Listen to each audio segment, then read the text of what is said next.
Yo,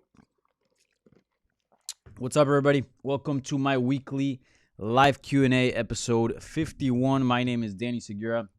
I am a mixed martial arts reporter for MMA Junkie and USA Today Sports. And this is my weekly live Q&A where I answer all your questions regarding the combat sports world and much more. And boy, this week we have plenty to talk about with UFC 261 in the books. We also had a nice PFL card. The first PFL card of their 2021 season. What else? Tons of news. We got some stuff coming up this weekend as well. No Bellator. But what do we have this weekend? I believe there are a couple events here. And yeah, overall, just a very busy weekend in mixed martial arts. So plenty to talk about. I'm like a little bit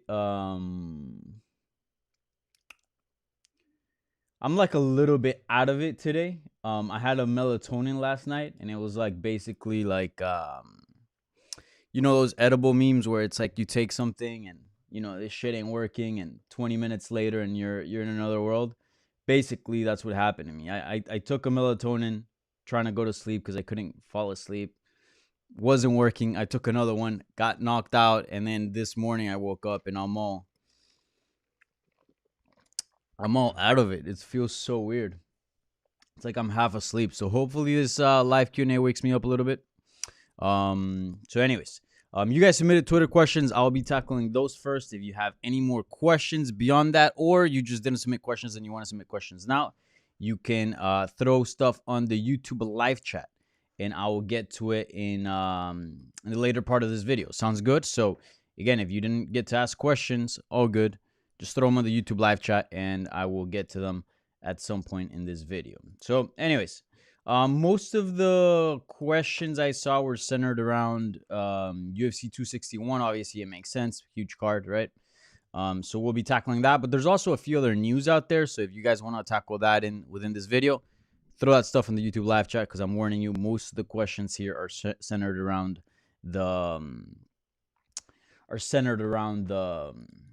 the fight card we saw over the weekend, right? Okay, so let's get started. Let's see here. The first question is by Midwestward. And they want to know, after 2 KO wins already this year, it feels like Usman is in the middle of something special.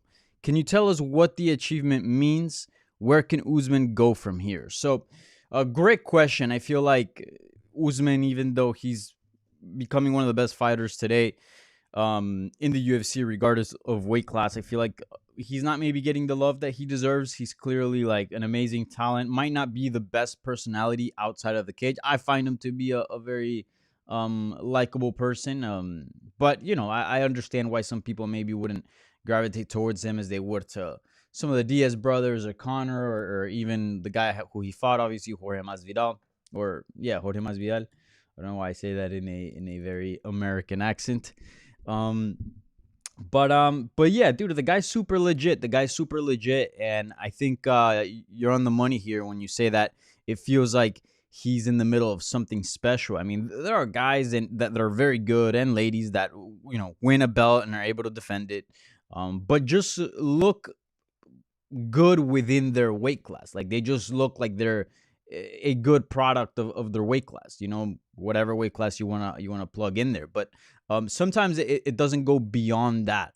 Like, Usman feels to me that, one, he's well above his counterparts. He's well above the competition that surrounds him at 170. And just the level of technique and evolution that he's displaying, like, it just seems, as you said, something special. It feels historic. It feels like this has potential to go on even further than what we thought he possibly could go, and then do something special, set records, change the game, a number of things, right? And not to disrespect Tyron Woodley, but I never felt that way with Woodley. Yes, he got some impressive wins. Yes, he was able to achieve some good stuff. He racked up some title defenses. Yes, he was the best welterweight at that time for a couple years, which is quite impressive given how difficult that weight class is.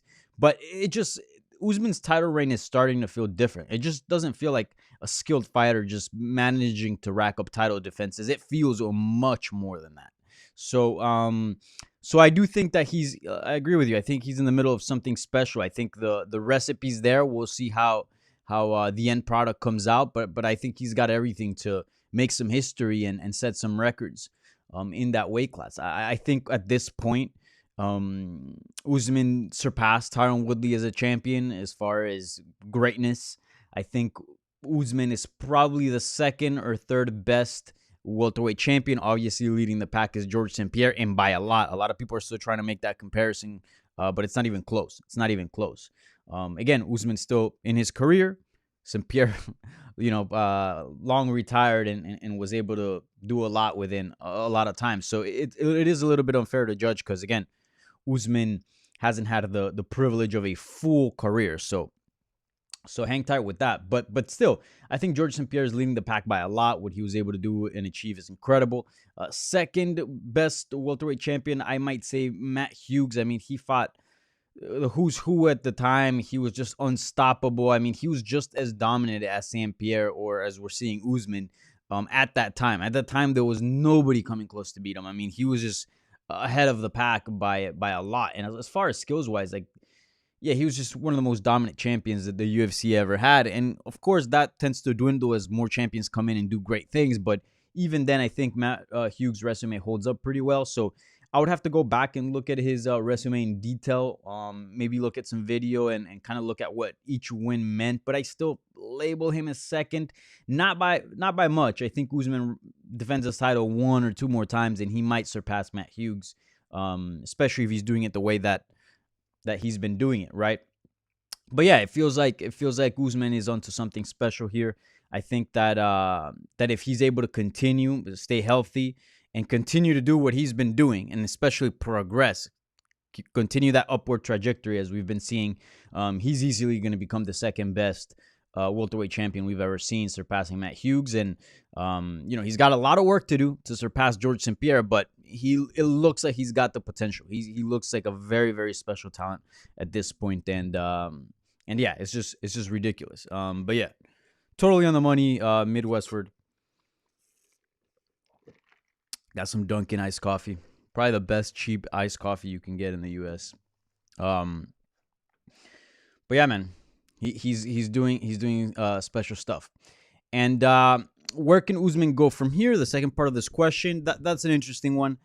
It seems the obvious one to me is Colby Covington. Dana White also is about it. It seems a lot of the fans are about it. I'm about it.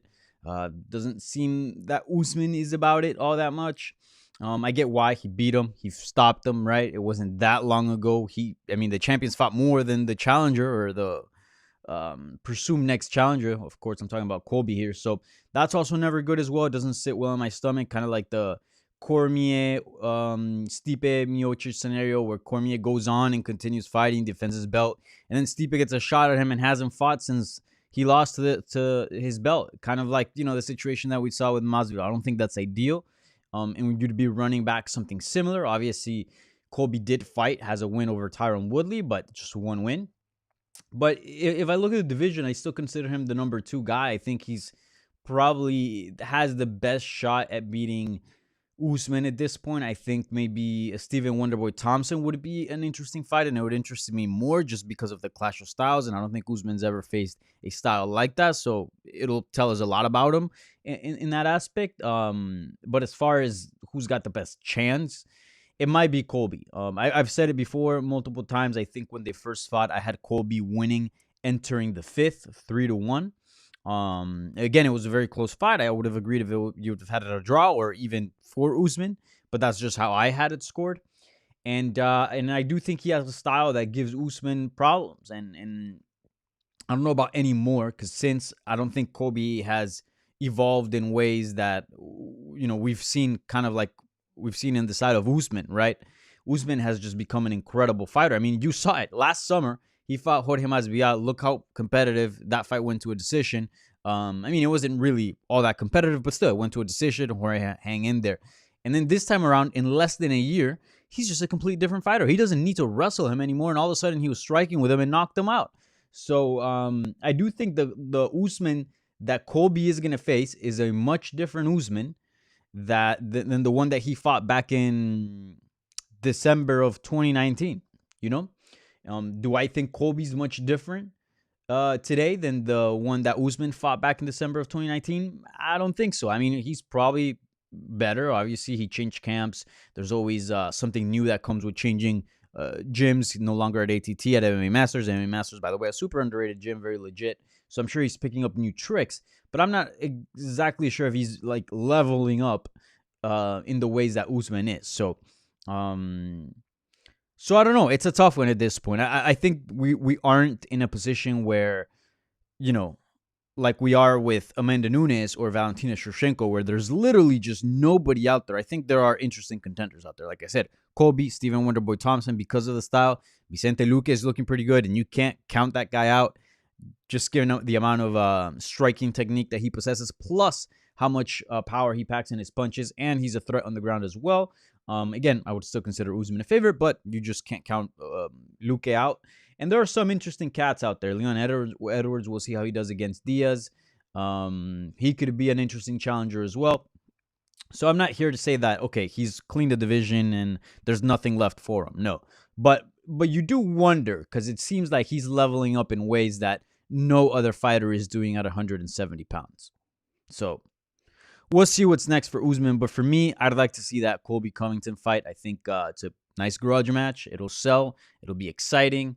It'll be great for Usman's brand. I can't believe he got booed at UFC 261. I think fighting Colby, well, if it's in Florida, Colby might get cheered, to be honest. But I feel like a lot of people would root for Kamaru and get behind him if they were to fight. So, you know, a little bit of a turn the tide as far as popularity goes. You know, that wouldn't be bad for the Usman brand. So I think that fight makes all the sense in the world. And it seems that's the direction they're going to go. Alrighty. Well, I already answered that. All right. Question numero dos. The Executioner 91 asks, did Jorge sell the MMA community wolf tickets? I think it's wolf. Many people believe that he was going to win, but looking back at it, was there ever a possibility? Usman was clearly on a different level. Do you see Jorge beating any other elites? Colby, Leon, Burns, or Wonderboy? So did Jorge sell the MMA community wolf tickets? I don't know.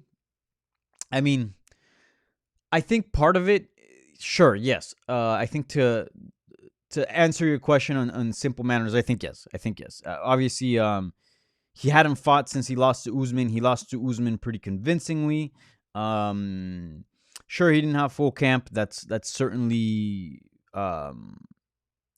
needs to be mentioned, and that's certainly a factor. But it's not like I don't know. I didn't leave that fight feeling like, ooh, a full camp. You know, he's gonna get him now. I necessarily didn't feel that way, and I feel like most people that watched the fight game closely probably didn't feel that way either. I feel like the casuals might have, because they're just like, oh, you know, that knee and those knockouts and whatever.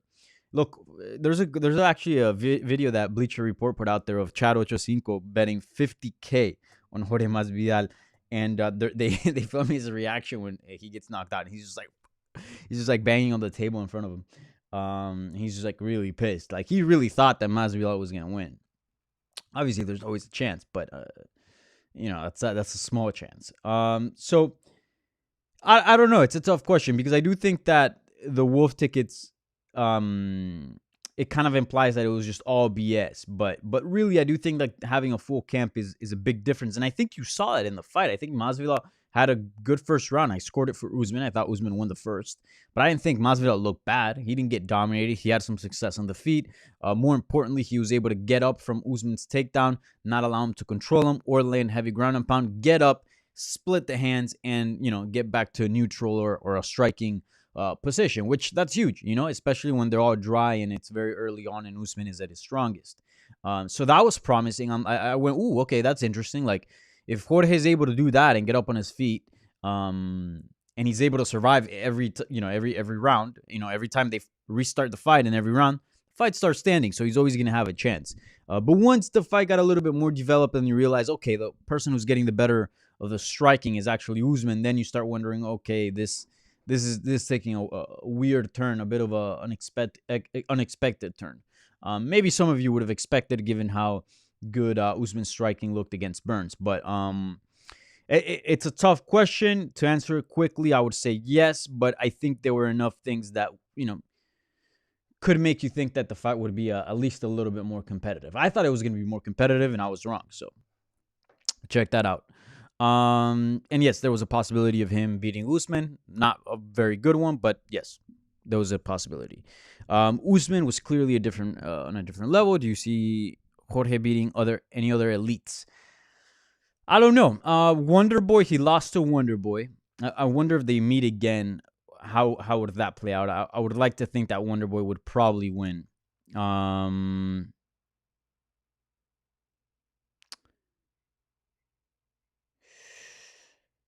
see here. Burns, I think Burns beats him. Leon would be kind of interesting. I think I would favor any other top 5 against Jorge Masvidal. I think so. But I don't know. I don't know for certain. I think he's game in every single fight. I think there's a good chance he might beat these guys given his experience, his striking power, his striking technique, his wrestling defense. But I would consider him an underdog in every single one of those matchups. Some more than others. I think the Colby and Gilbert Burns are I'd probably favor heavily those two guys. But with Leon Edwards, I think that's a bit of a toss-up. And Wonder Boy, I mean, we already saw that, but maybe a second fight would be different. I think Jorge Masvidal, a lot of people are saying like, oh, he's washed or, he's never been good. No, that's not true. Jorge Masvidal has always been a legit talent. I think he's top 10, certainly.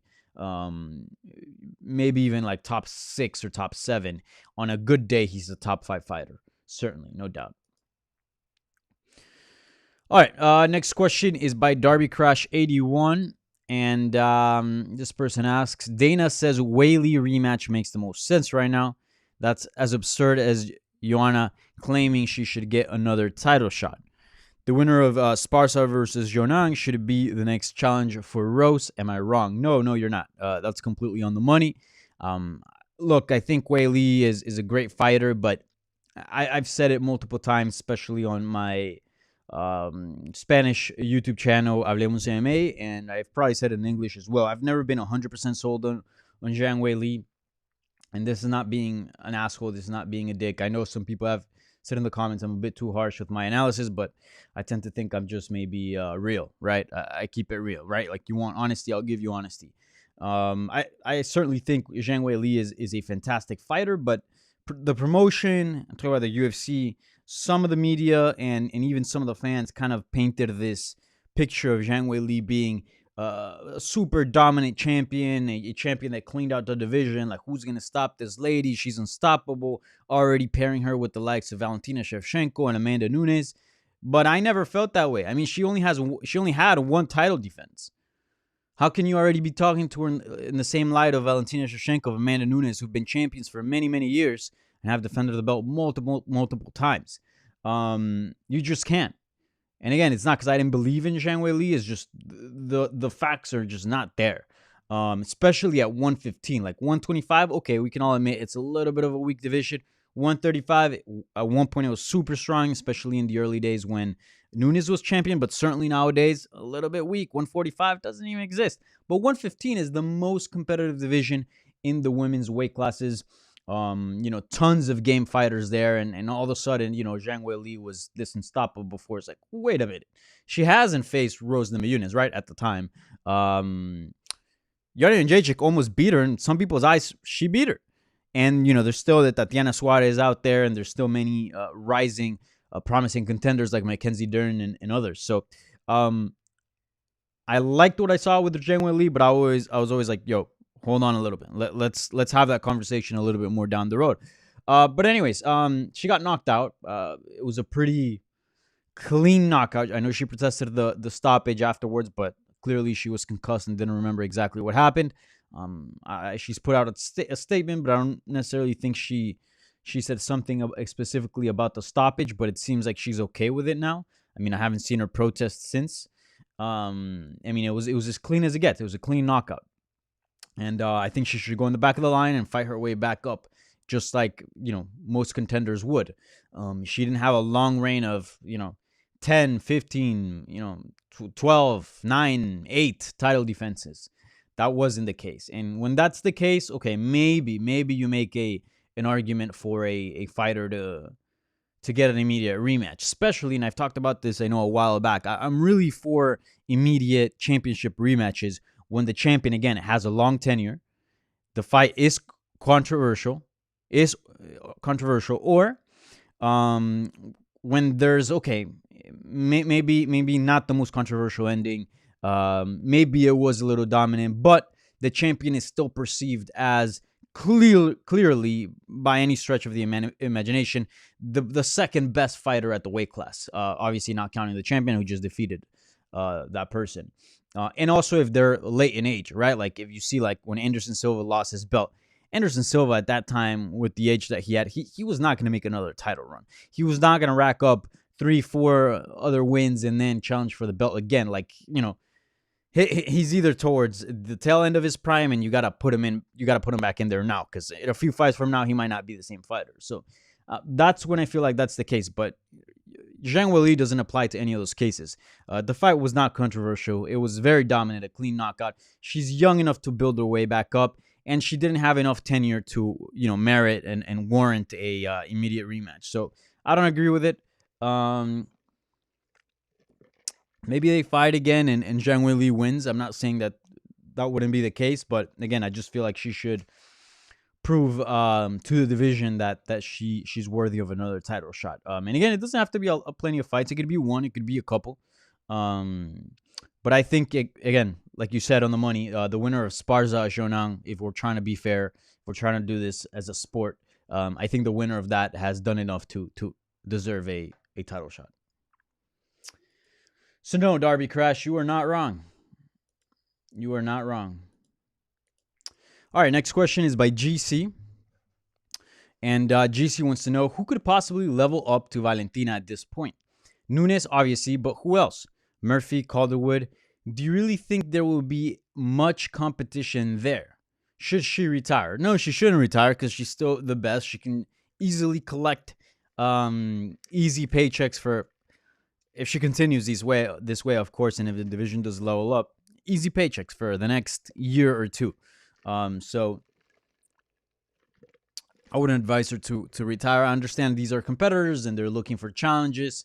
But look, this is also prize fighting, and this is how you pay your bills, not only for now, but also for the rest of your life, right? Unless you open an academy and have other businesses, which they usually do. But this is the time where you make money, right? You're not going to fight till you're 50, till you're 60, like somebody works a regular job. You know what I'm saying? So right now is the time to make money. So look, if you're beating your competition with ease, keep collecting the paychecks. Like that's the move. So no, she shouldn't retire.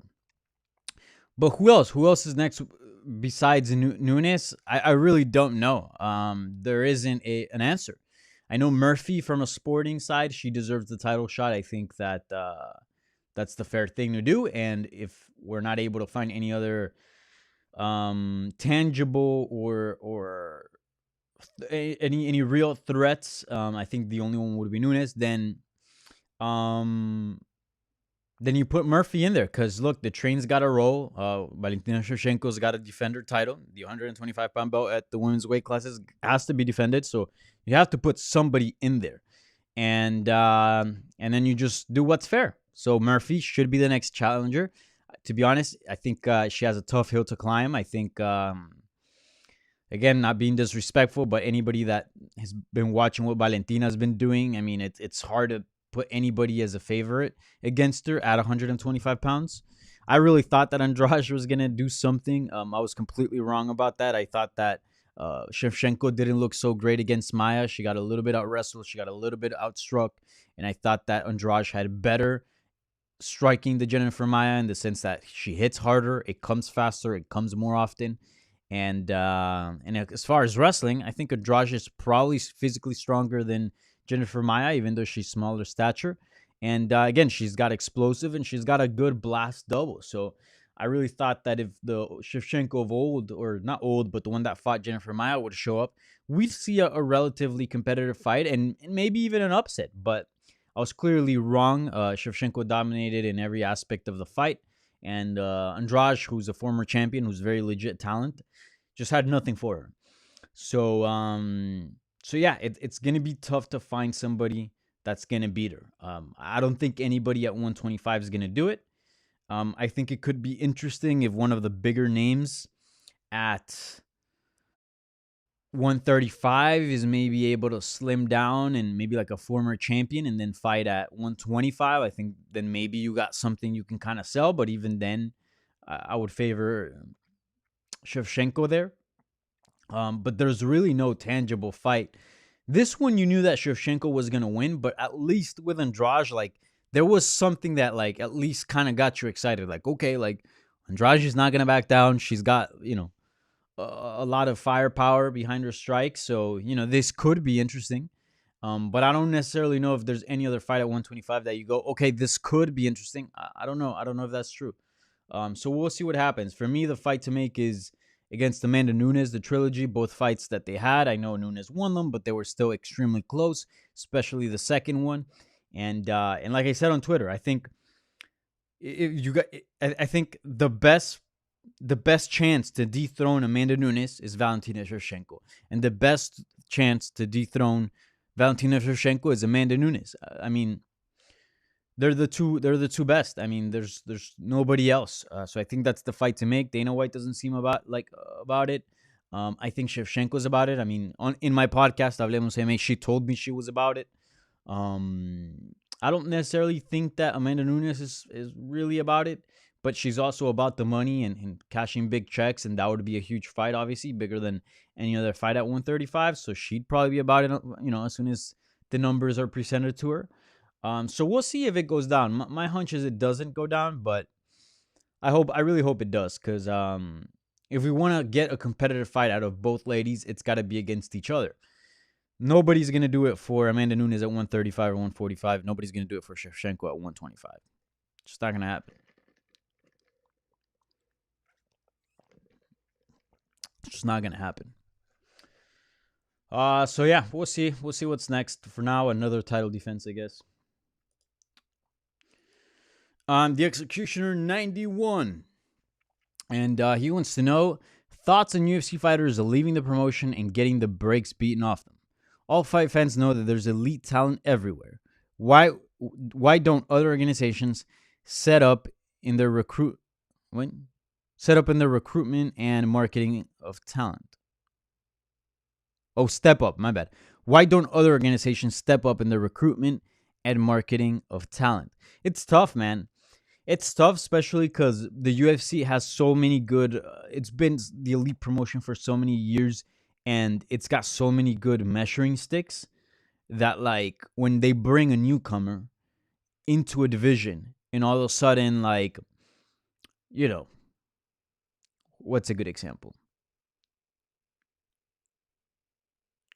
Sean O'Malley is knocking out former WEC champion Eddie Wineland. You go, okay, ooh, O'Malley's good. I mean, we don't know how good he is, but we know how good Eddie Wineland is and how tough he is. Sure, he might not be in his prime anymore, but still a guy that would give a tough fight to anybody, and then O'Malley just walks right through him. So they have a lot of those fighters. Again, Thomas Almeida being one of them. I'm trying to think of other examples. Like, look, when John Jones beat Shogun Rua, like, you knew how good Shogun Rua was. I'm trying to think of other newcomers that kind of prove their worth. Israel Adesanya defeating Robert Whittaker, or let's see, who's maybe that's not the best example, but I think you guys get what I'm trying to say here. There are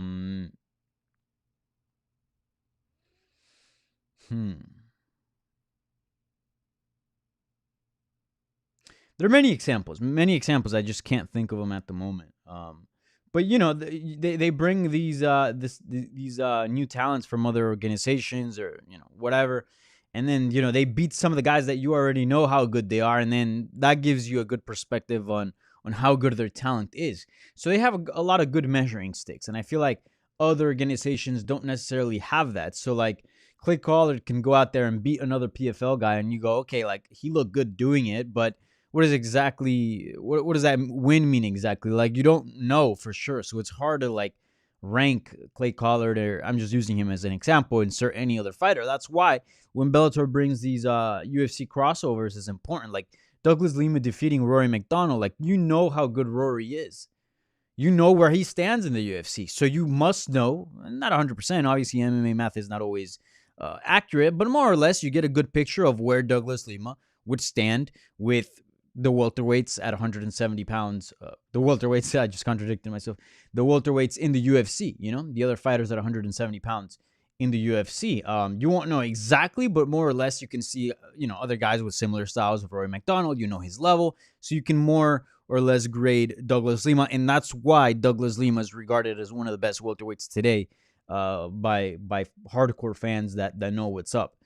We don't know exactly how good he is, but we know he's probably top 5 in the UFC.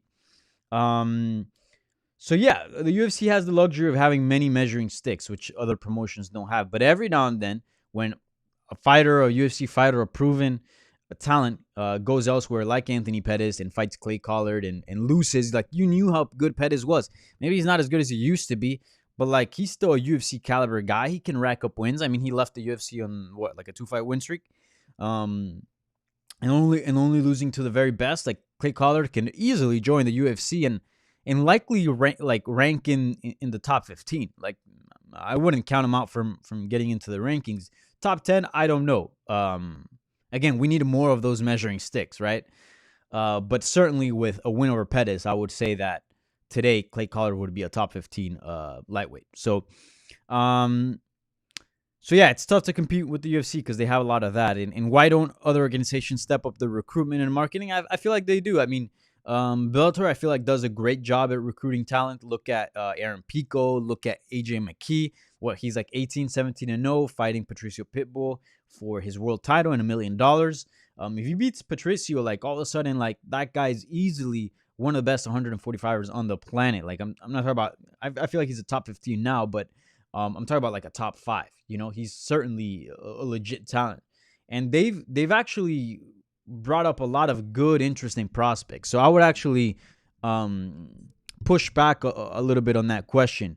I think there's a lot of good organizations out there that recruit talent. It's just hard. It's just hard because free agents don't come often.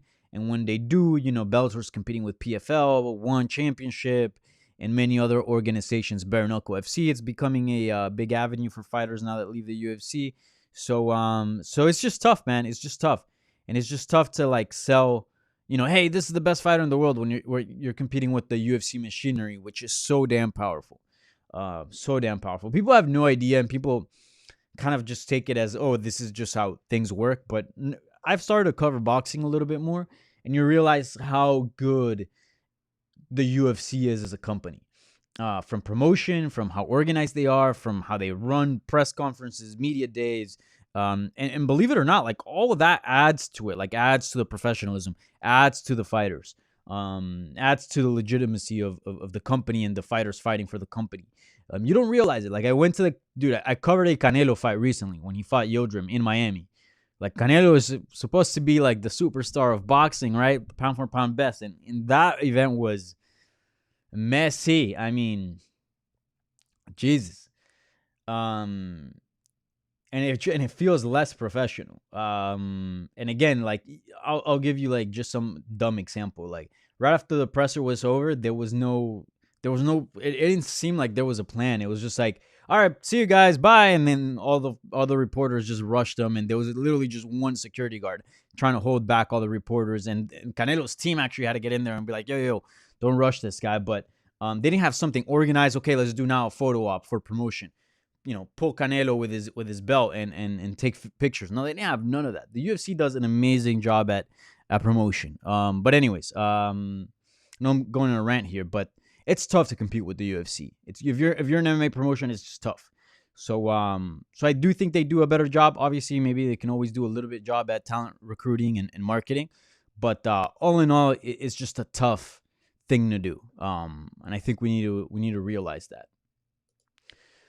All right, so that does it for the Twitter questions. I appreciate everybody that submitted questions via Twitter. Much love. You can always follow me on Twitter at Danny Segura TV if you're looking for that fire MMA content.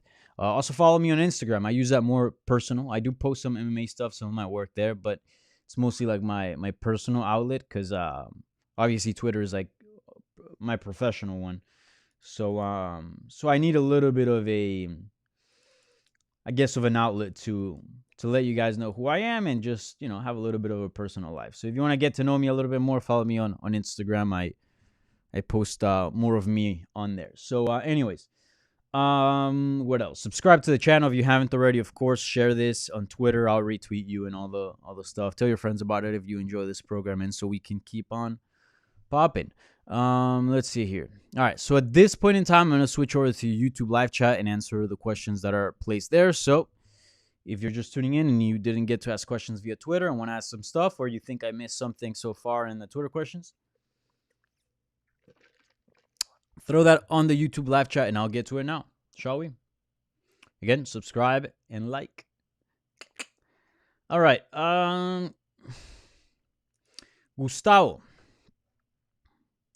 Gustavo Enrique Núñez Moran. It's us Spanish. Us Hispanics with the long ass names. Hey Danny, 2 questions. Do you think sooner or later Rose Namajunas could go up to challenge Valentina for the 125-pound belt? Yeah, that's the other thing. Right, we always talk about Amanda Nunes, the 135 champion. Obviously, they have history before, but we always talk about that champ fighting Valentina Shevchenko. We always talk about that champ versus champ super fight, but we never talk about champ versus champ super fight with 115 and 125. We had a little bit of that with Yona and Jacek when she moved up, to 125 to fight Shevchenko, but she wasn't champion then. Granted, she did still carry that aura of, the best strawweight that's ever existed. She is the real strawweight GOAT. But yeah, we don't talk about that often, and the reason why is because we don't see many title defenses at 115. That belt is kind of just hot potato. Just you defend it once, and then it gets tossed to somebody else. You get it, and then you just drop it. It's just a mess to hold on to that thing. It's just so tough because the division's so damn good. But I think if there's ever a fighter that comes around, and I'm talking about not in 5 years, I'm talking about in the near future, in the next year. Let's say Tatiana Suarez comes back from her injury and just dominates, and they give her an immediate title shot, and she wins it. And then from then on, she just racks 2, 3, 4, and she's very active, and she racks up very dominant title defenses. And then you really don't know who's next. I think then it'll be interesting for a Shevchenko chance. Could Rose Namajunas be that person? Maybe. She's shown to be a bit inconsistent. She doesn't like the limelight and sort of the attention and the pressures that come with being a champion, which is fair. I mean, it's not an easy thing to do. It's not for everybody. It just seems she's better at rising up to the challenge, not being the challenge where others have to rise up to her. I believe she's done some adjustments. She's talked about it openly. She's not taking this opportunity for granted.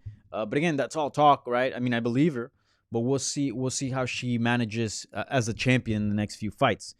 Granted, she was looking amazing in that first Andrade fight, and then she got knocked out, which was something that I think wouldn't happen so often if they fought 10 times. But still, she voiced how she didn't want to be champion after the fight, even before the result. So we'll see how she manages the pressure, if she's able to, again, defeat some of the best, top 15 fighters, top 10, top 5, etc., whatever they throw her way in the next year, couple years. If she's able to establish herself as a dominant force, I think maybe a fight with Shevchenko would be appealing. I don't know if they would fight. They've trained together multiple times. Valentina is kind of a nomad when it comes to training. It's her sister, and her coach.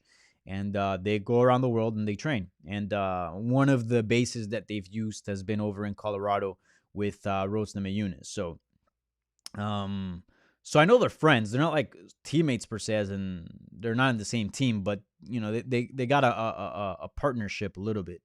So I don't know if they'd fight each other. I have no idea. But I think that question is irrelevant now because Rose has a lot of work for her at 115.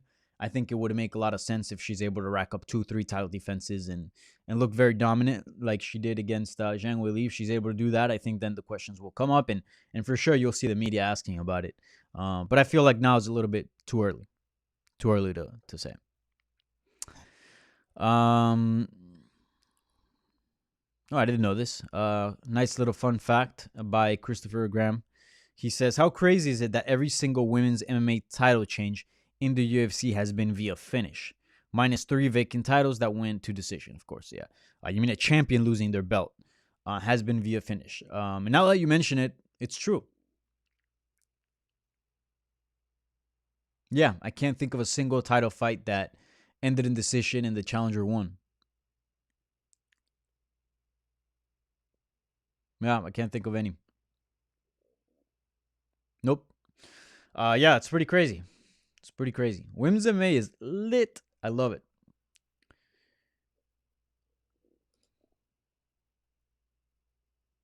Good little fun fact there, Christopher. Appreciate. You guys don't always have to throw questions. Keep that in mind. If you got something to say, if you got an opinion, throw it. Or a fun fact like Christopher. Let's see here. Karimbo Slice. Nice name. With Jon Jones leaving the Kawa Bros, a.k.a. First Round Management, which manager do you think can help him achieve his goal?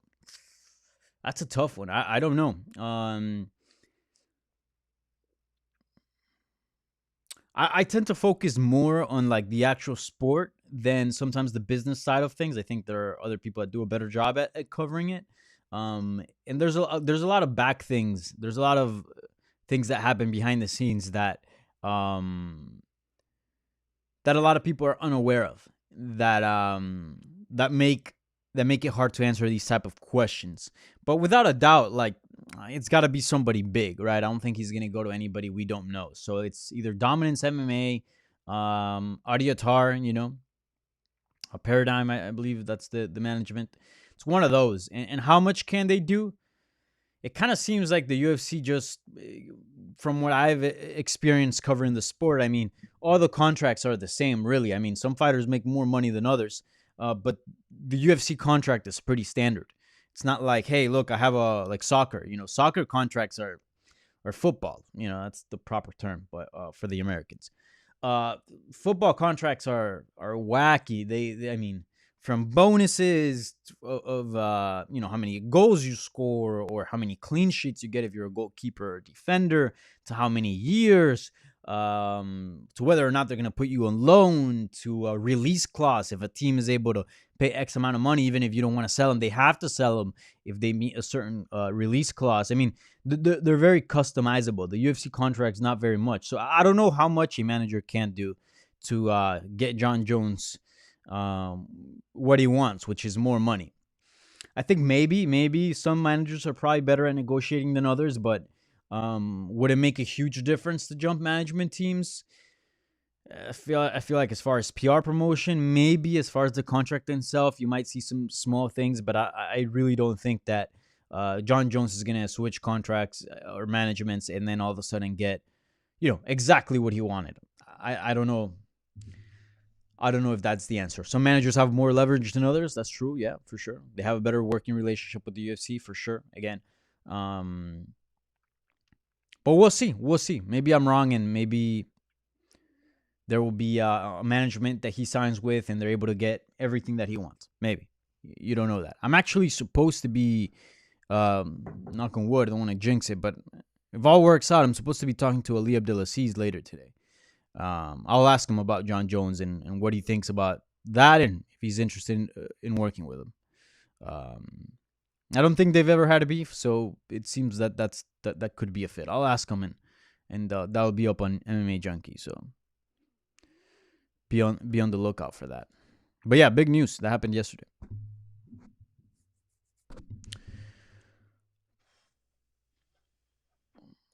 Book 3 fights you want to see from the weekend's card. What do you mean? Book 3 fights you want to see from the weekend's card, like only using the fighters from the weekend? Or the winners? I'd like to see Uriah Hall and Darren Till. That'd be a fun fight stylistically.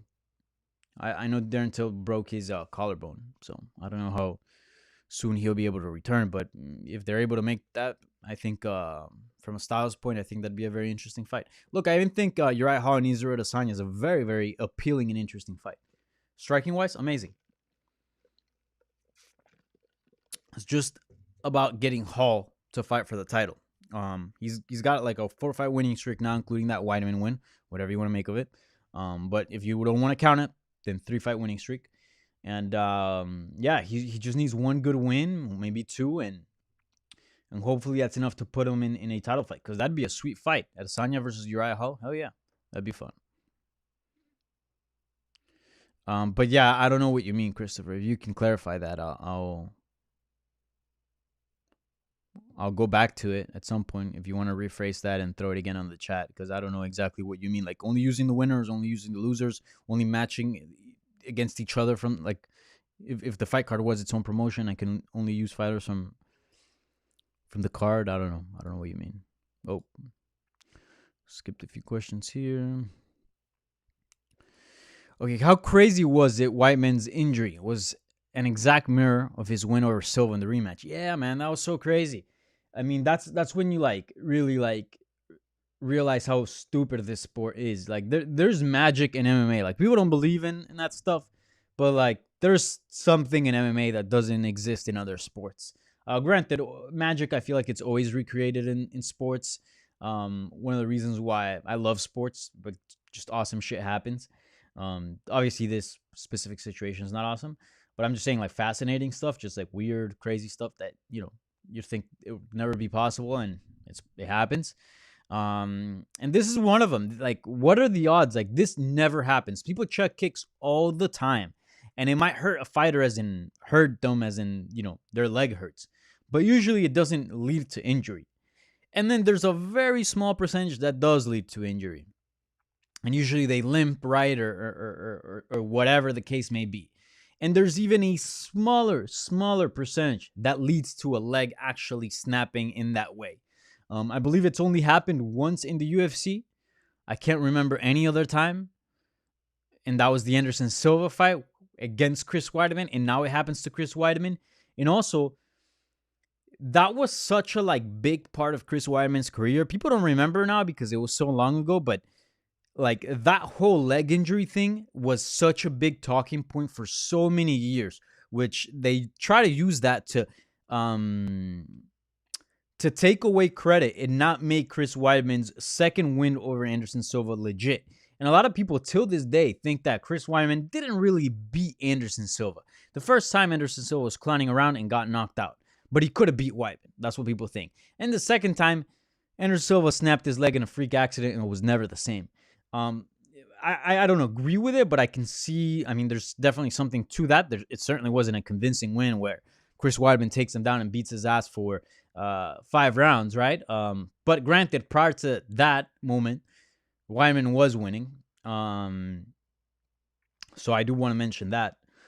But yeah, such a weird thing. And that was such a big part of Chris Weidman's career. They try to take so much credit from him from that leg break instance. And it was just such a big deal. I remember, it really took him to like defend the belt against Machida, Belfort, for people to realize, okay, this guy is the best 185-pounder right now. Obviously, a worthy champion. But it was such a huge part of his career. And now for this to happen to him, MMA is just a weird sport, man. It's a weird sport. The MMA gods are real. And they manifested themselves in that instance. But yeah, it sucks for Chris Weidman. What can I say? I mean, you can't help but feel terrible. It is an injury that, you know, it's kind of shitty for me to say, especially because it just happened. But frankly, like, it's tough to be the same after that. The great Anderson Silva wasn't able to fully recover after that. I mean, we saw lingering issues. Remember, he fought Jared Cannonier, and I believe he landed a leg kick or got leg kicked in that leg, and you know, it gave out on him, and he, you know, that's how a TKO came about. Also, he's talked about having mental health issues, of confidence, etc., because of that leg break. It's just tough to be the same. And Chris Weidman's 36 years old. It's not happening when he's 21. He was already having issues in his career fighting some other guys, being 100% healthy. So I don't know how he's going to come back. I mean, I hope he comes back 100%. I wish him the best. I hope this recovery is as fast as it can possibly be and he can recover to fully. But, if we're being real, it's just a tough injury to come back from. So we'll see what's next for Chris Weidman. Obviously, for now, it's just rest and recovery. I wish him the best, but definitely a tough situation to be in. Sucks for him. All right. Gustavo Enrique Nunez Moran. Is there a possibility that Khabib comes out of retirement to fight Usman for that 30-0? No, I don't think so. I think Khabib's retirement is pretty legit. I've already voiced that. There are still a lot of people today. And by the way, I'm just gonna say I love Andres Bermudez. I've had him so many times on Hablemos MMA. He works for ESPN on the Hispanic side. He's an analyst for MMA and boxing. Very smart guy. Knows a shit ton about combat sports. That's why I have him on Hablemos MMA from time to time. He lives in Miami, Venezuelan, a fellow Latin American brother, my neighbor. But he believes a little bit that Khabib could come back. I really have to disagree so much. I really think this retirement is so set in stone. Like, Khabib's not coming back. He's not gonna take back what he already did. It seems if he does something, he's gonna follow through with it. I don't think he's retiring to take a break because he's burnt out. That man's mind is so strong. Like, sure, he might feel some burnout, but not enough to get him to quit. I don't think so. And he doesn't need the money, so I don't see him coming back for money. I've talked to his coach, Javier Mendez, multiple times, and he's like a rags to riches, but stays in rags. Like, Khabib doesn't live expensive. And if you follow him, you can kind of get the vibe that he's got this lifestyle and just he's happy with that. Obviously, he uses some of his money to travel and whatnot and facilitates his living and his coaching and all that. But he's not necessarily out there buying $1 million watches and stuff like that. So he won't need the money. And he's just now focused on his team and bringing up the next generation of his family and Dagestani people in MMA. So no, Habib is not coming back. I think that's it. We saw the last of Habib at UFC 254. That is it. And he's not going to fight Usman. They're homies. Thoughts on the European Super League?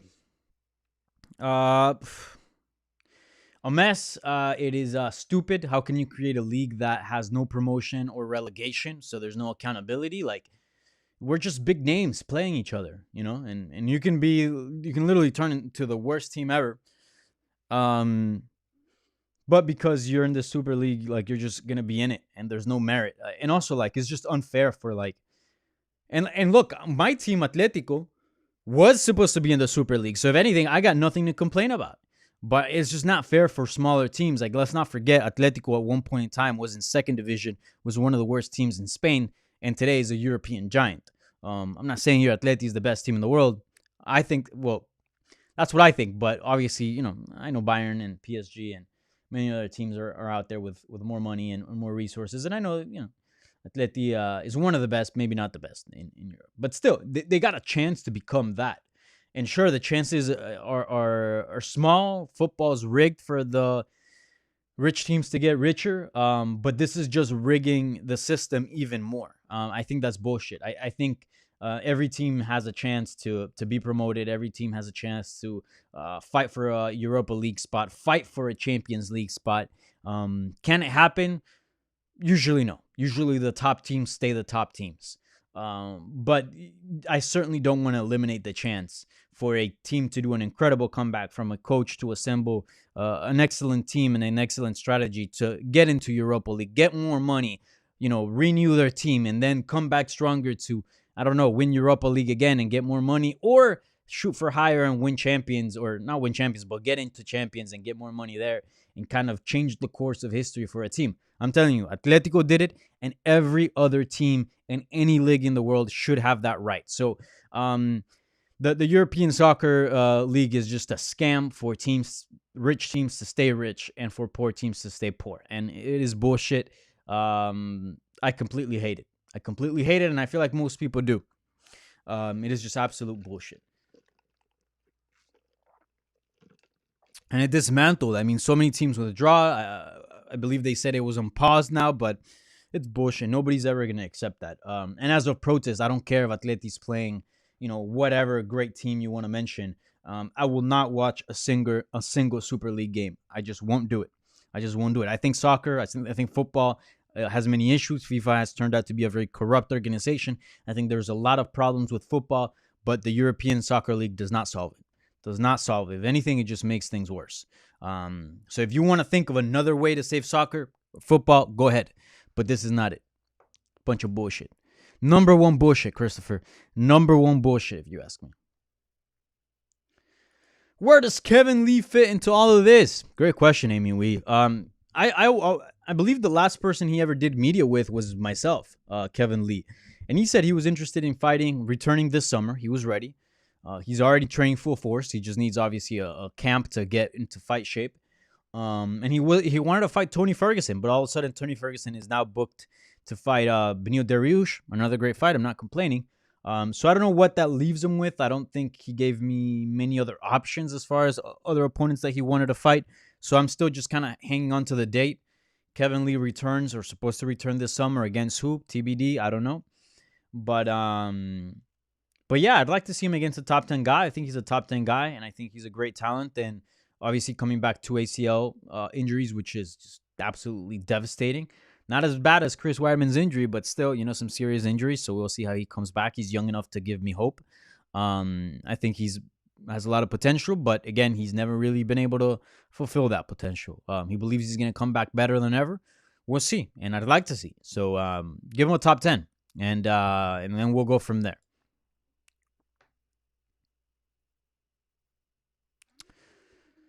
Real quick, really tough night for Chinese MMA. Any thoughts on their performances? I said this, and a lot of people gave me shit on it on Twitter, but I started seeing the Chinese fighters, like the first fighter was really flat, just gassed completely after. It was that women's fight. I forget their names at this point.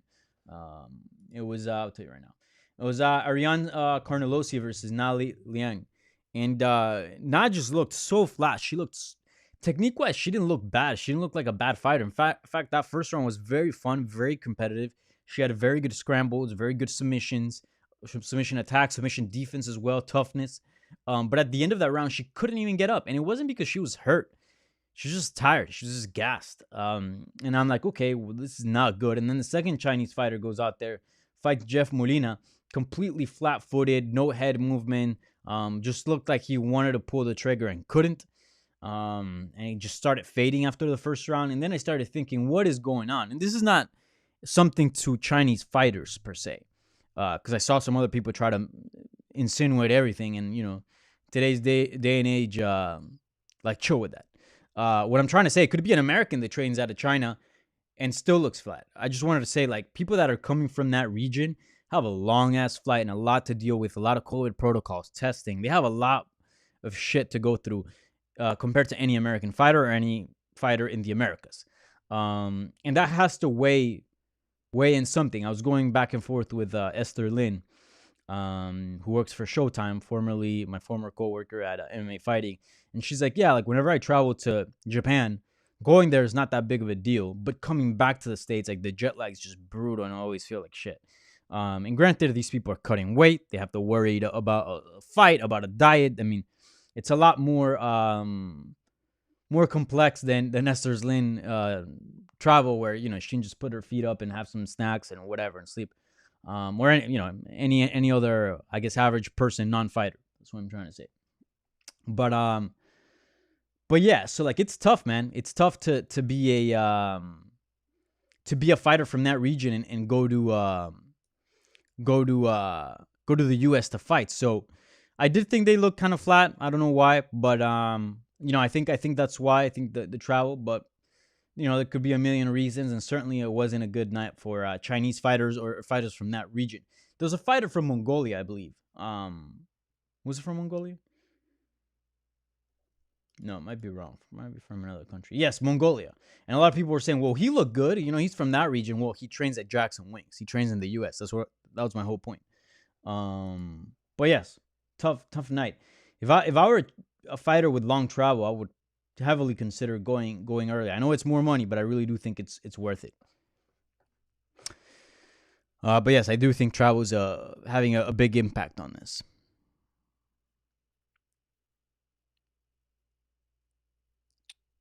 Christopher Graham, again, who do you see Nick Diaz being booked against, and who would you like to see him fight? So I saw the Khamzat Chimaev comments that he wants to fight Nick Diaz, and apparently, according to, I believe, BJPen.com, they said that UFC actually offered that fight to Nick Diaz, so it's actually being discussed.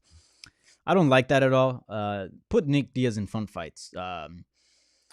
Khamzat should be fighting guys that are promising, that are considered contenders, so he can make his way up to a title shot and title contention. Not guys like Nick Diaz, at least not now. Say if Nick Diaz was on a win streak and something like that, maybe it makes a little bit of sense. But at this point in time, Nick Diaz is coming back. He hasn't fought in a while. Put him in some fun fights. I'd like the Mike Perry one. Mike Perry has one fight left on his contract, so why not? Put him against Mike Perry. I like the Robbie Lawler fight a lot. Robbie Lawler is not booked, and he's healthy return. Recently spoke to my colleague Mike Bong. What else? What other fights do I like? I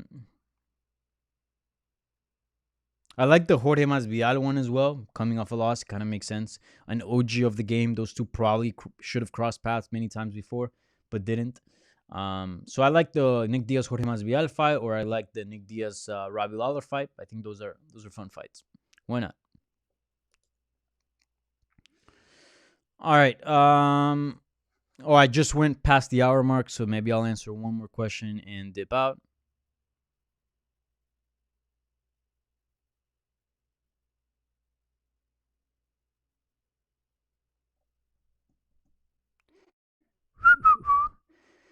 Is Kamaru the number one pound for pound fighter right now?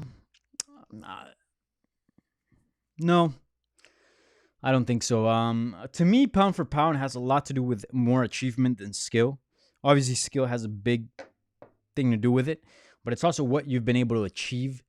I think there are fighters today that have achieved more than Kamaru Usman. Obviously, they're deeper into their careers. John Jones being one of them. Khabib has achieved more. Or, well, just about, really. He only defended the title 3 times. Usman has defended the title, 3 times at this point? They're probably neck and neck. Yeah, 3 times. Oh, no, 4 times. So he's got more title defenses than Khabib. Funny. He's up there. He's definitely in the top 5 pound for pound. I still think right now, living, John Jones might be number 1. Probably. I mean, he hasn't lost. He just hasn't. And he's done it all. So, yeah, no, not number 1 right now.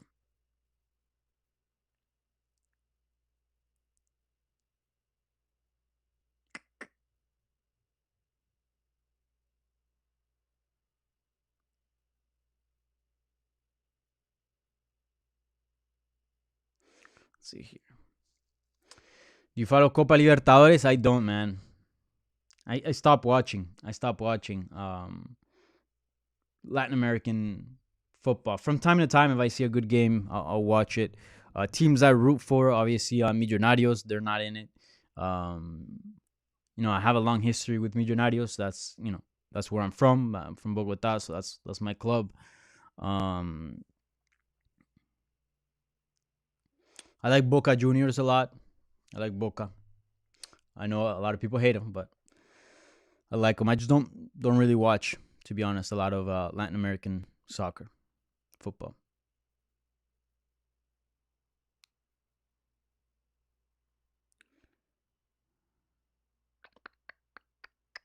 Nick Diaz versus Matt Brown. Okay, somebody threw here this idea. I like that very much. Nick Diaz versus Matt Brown. I didn't think of that, but that is a great suggestion. I'm all about it. All right, I'm gonna answer one more and dip out of here. Tokni B. wants to know, Ed, Ed and Eddie, by the way, great show. One of my favorite cartoons growing up. What fight are you looking forward to the most in May? So let's look at the calendar here. I think right off the top of my head, I have to say Romero versus Anthony Johnson. I'm just so curious. One, because it's a fantastic fight. It's two beasts going at it. But I'm also curious to see how Anthony Johnson looks in his return after years of not fighting. And I'm also curious to see how Romero um, looked or looks at 205. I'll tell you guys this secret. I don't think anybody knows this except like me and like a few other people. But at this point, like, it doesn't even matter. I know for some time there was slight discussion years ago of a potential. I don't remember exactly at what point in time was this, but Joel Romero, before he challenged for the title, I believe he was a little bit on a weird situation where I don't know what fights were going down, but he kind of had to wait. I think it might have been with when Bisping became champion or something like that, and he was fighting GSP, or maybe even earlier. I don't quite remember. But there was a brief second where it was suggested by Romero's team at the time of Romero potentially moving up to 205 pounds and fighting Dan Henderson at the time. I know there was interest in that matchup. It never came to fruition. I don't know how serious the talks got, but it was something for a split second. And since then, I've been always curious to see how Romero looks at 205. His team was about it then. Then, he obviously kept having success at 185 and, stuck around. But I'd like to see how he looks at 205. I really do. I'd like to see how he looks at 205. So I'm curious to that. So right off the top of my head, that's like the main fight I want to watch. But let me look at the calendar real quick. Maybe I'm missing a couple of other bangers that I'm not mentioning here. Oh, like Cub Swanson versus Giga Jitkasi, happening in the co-main event of the next UFC event. That's in first week of May. That'd be amazing. That fight's amazing. I love it. I'm a big fan of Giga. I voted him for fighter under the radar or under the radar fighter of the year for MMA Junkie. I wrote that piece. And yeah, I just think he's a fantastic talent, great striker, and they're matching him up so well. I mean, really, the UFC matchmakers are just doing a fantastic job. I mean, think about this. So he fights Irwin Rivera, right? He fights Omar Morales, a great striker from Venezuela, which I've had on Hablemos MMA. Jamie Simmons, but I believe that wasn't his original opponent. And now Cub Swanson. Like, they're obviously doing this. They're also doing this in name value, but they're not rushing him. They're being so smart with him. And look, that's the great way of matching up a prospect. And along the way, there he sinks or swims. So far, he's been able to swim and has a lot of promising. Promises a lot. That's a lot of promise. So that fight I'm really looking forward to. Let's see what's next for PFL. Kayla Harrison, obviously, I'm always excited to see her. She's fighting Mariana Moraes, a decent fighter. She's been around, a veteran of the game. Still, nothing tops AJ versus Romero. Juan Archuleta versus Anthony Pettis. Ooh, I like that. That's in the main event of that of the Romero-Anthony Johnson card. But still, AJ Romero takes that one. MVP versus Derek Anderson. Derek Anderson's pretty legit. I'd like to see MVP tested, so yeah, I'm about it. Let's see what else is happening in May. Ooh, forgot about this one. Corey Sandhagen versus TJ Dillashaw. Amazing fight. You guys know, if you've been following this live Q&A, I've suggested this fight multiple times before it got booked. Is the fight to make, and it got booked. Just an amazing matchup. Corey Sandhagen, a fantastic fighter. TJ Dillashaw, say what you want about him, but just still a phenomenal talent. Very fun fighter to watch. Accused of using EPO before he tested positive for EPO. Tested positive for EPO. One wonders how much EPO was used for how many fights, how much did it have an effect on his career, and we're going to find out. I'm sure he's going to be tested for EPO on his return, and have, USADA on his ass, literally. So I'm curious to see what non-EPO TJ Dillashaw looks like. He says he only used it for his fight at 125 pounds against Henry Cejudo. Do I believe him? I don't know. I mean, He was accused of it before that fight by former teammate um, Cody Garbrandt. So, it's definitely not a good look. You know what I'm saying? So, I don't know, man. I don't know. That's a fun fight. I don't know how TJ is going to look. If he comes back and looks the same, it's going to be a fun fight because Corey Sandhagen has a lot to deal with. And he might earn a title. He will earn a title shot off that if he beats Corey Sandhagen. But that fight is amazing. Is it better than Romero versus AJ? It's up there. But I don't know.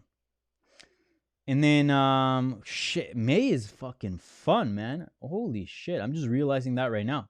UFC 262, Charles Oliveira versus Michael Chandler. Say what you want about not being the rightful lightweight title, which I agree. I think Dustin Poirier should have been in that equation. But look, Dustin Poirier chose to fight Conor McGregor a third time. And that you have to respect that. Like, that's on him. So this is the next best thing. And as far as the matchup itself, Oliveira versus Chandler, super good, super good. You talk about a clash of styles. Long, lanky, rangy versus short, stocky wrestler, right? Jiu-jitsu versus wrestling. Volume punching versus power punching. I mean, amazing, amazing. Leon Edwards versus Nate Diaz. I'm a huge fan of Nate Diaz. So always excited to see him come back because, it doesn't happen often. He doesn't fight often. So whenever he does fight, you make sure to tune in. On that same card, this is a sneaky banger. Shane Burgos versus Edson Barbosa. I have suggested that fight so many times before it got booked. I even told Shane Burgos once it got booked. I texted him. I'm like, yo, I've been calling for this fight. And he's like, you were onto something, man. But yeah, this fight's just amazing. Two strikers that go out there to bang. Very exciting. Tons of power. Tough guys. I love that fight. Dude, May is looking good. Jesus Christ. I'm getting hyped up right now. Leslie Smith versus Chris Cyborg. Not really excited about that, to be honest. Rob Font versus Cody Garbrandt at the end of May. Holy shit, dude. I'm just realizing now how good May is. Dude. Stacked May is. Holy shit. Knock on wood. Hopefully COVID doesn't pull any of these fights, but this is quality right here. Quality fighting right here in May. Jesus.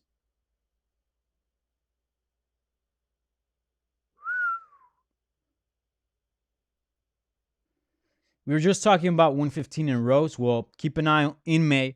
China's Yan Xiaonan versus Carlos Esparza.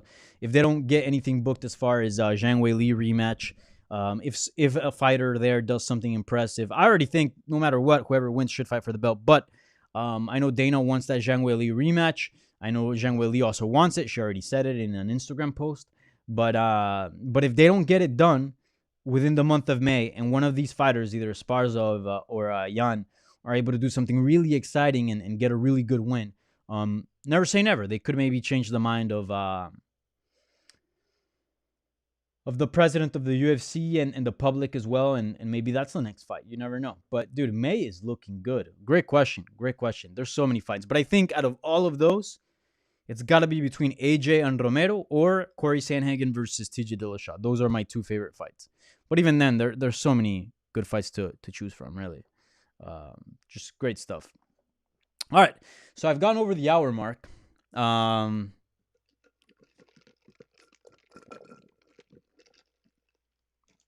going to call it quits here. I appreciate everybody that tuned in.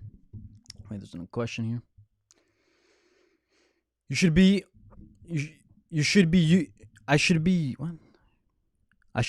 you and Luke on MK. Yo, ask him.